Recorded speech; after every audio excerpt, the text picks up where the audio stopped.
नमस्कार दोस्तों। आज मैं आपको एक कहानी सुनाता हूं जिसे सुन के आप हंसी से लोट पोट हो जाएंगे, ये मेरी गारंटी है। बहुत समय पहले की बात है। एक बड़े देश के राजा अपने सबसे बुद्धिमान मंत्री को राज दरबार में बुलाते हैं और कहते हैं कि जाओ पूरे राज्य में घूमो और पता करो कि मेरे राज्य में 4 सबसे बड़े मूर्ख व्यक्ति कौन हैं। ऐसे व्यक्तियों को लेकर राज दरबार में आओ, मैं उन व्यक्तियों से मिलना चाहता हूं। तो मंत्री कहता है जैसी आपकी इच्छा महाराज, और ऐसा कह के वो मूर्खों की खोज में राज दरबार से बाहर निकल जाता है। पूरे 1 महीने बाद, काफी छानबीन करने के बाद, दूर दराज इलाकों में घूमने के बाद मंत्री 2 मूर्खों को लेकर राज दरबार में उपस्थित होता है। तो राजा कहते हैं अरे भाई, मैंने तुम्हें कहा था कि 4 लोगों को लाना है, 4 मूर्खों को लाना है, तुम तो सिर्फ 2 को लेके आए हो। तो मंत्री कहता है महाराज, आप मुझे एक एक करके दोनों के बारे में बताने की अनुमति दीजिए। तो राजा कहते हैं ठीक है, चलो शुरू हो जाओ। तो मंत्री कहता है महाराज, ये है पहला मूर्ख। यह आदमी अपने सर के ऊपर घास की एक गठरी लेके और गधे पे बैठा सवार कर रहा था। तो मैंने उससे पूछा कि भाई ये बताओ, जब तुम गधे पे बैठे हो तो ये घास की गठरी अपने सर के ऊपर क्यों रखे हो, इसको भी गधे के ऊपर रख दो।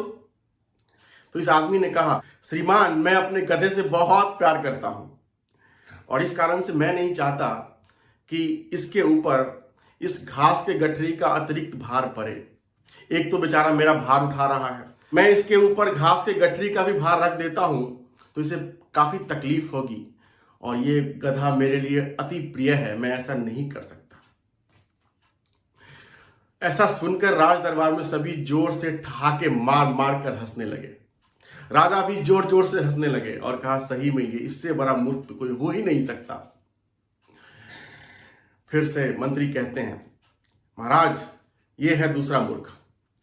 यह आदमी अपने गाय को अपने घर के सामने धक्का दे रहा था।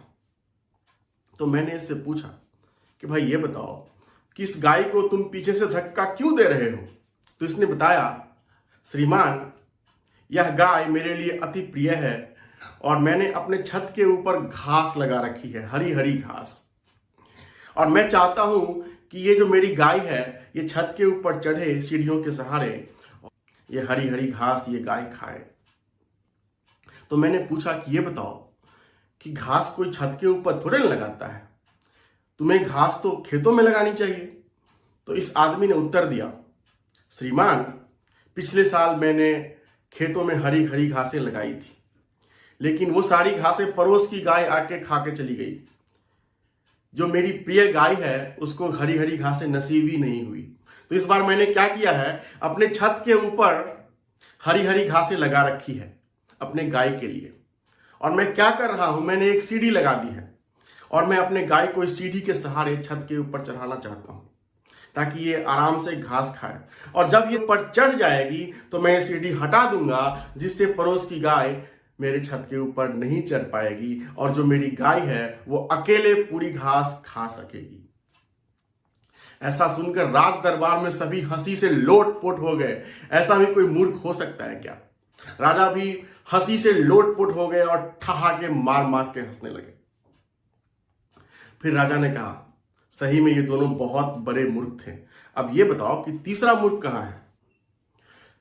तो मंत्री मुस्कुराए और कहा महाराज, एक तीसरा मूर्ख आपके सामने उपस्थित है। तीसरा मूर्ख मैं खुद हूं, क्योंकि मैं इस राज्य का मंत्री हूं, मेरे ऊपर बहुत जिम्मेदारियां हैं, लेकिन इसके बावजूद भी मैं फिजूल की बातों में आपके लिए इस राज्य में पिछले 1 महीने से मूर्ख ढूंढने में लगा हुआ हूं। तो मेरे से बड़ा मूर्ख और कौन हो सकता है। तो महाराज, तीसरा मूर्ख मैं ही हूं। अब महाराज मुस्कुराए और कहा ये बताओ चौथा मूर्ख कौन है फिर। तो मंत्री ने कहा क्षमा करें महाराज, आप खुद हैं चौथा मूर्ख, क्योंकि आप इतने बड़े राज्य के राजा होकर भी फिजूल की बातों में अपना समय बर्बाद कर रहे हैं। पिछले 1 महीने से आपको 4 मूर्खों से मिलने की पड़ी है।